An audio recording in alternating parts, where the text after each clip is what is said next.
ng last game namin. So hindi natin nakita kanina. Instead, yung kanilang aggressiveness and intensity na andun eh.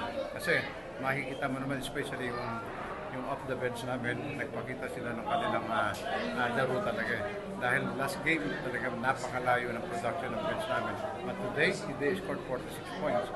Okay? And that's more than more than their average. So, I think a little bit lower than their average, but this is championship, so in-expect natin yun. And then, I think they are so focused on this game because they don't want to be achievable too eh. And that is very crucial. Ayun coach, gano'n na lang kahalaga tong game na to para ayun sa inyo para ma-sustain yung finals run niyo? Well, kailangan ito masustain namin dahil ang problema lang talaga is yung energy. But the players they keep on trying to get a better, especially sa mga diet at pahinga.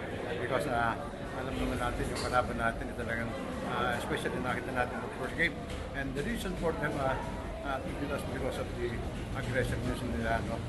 After the one that kami in the first game, but at the end of the elimination kami number was a rebound and then talagang makikita mo yung intensity nila siyempre iba rin yung gutom nila dahil nakakadalawa na kami sa kanila so parang if ever ako yung nasa lugar nila ganun yung gagawin ko, we will do everything para makita kung hanggang saan talaga yung magagawa.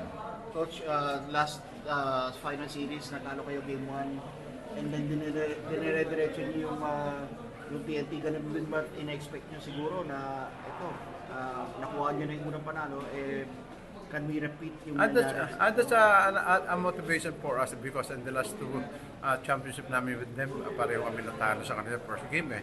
But it's not that easy because alam nila yun eh. Dahil they don't want that to repeat. But in our case, hindi namin tinitingnan yun eh. Ang gusto namin, one game at a time.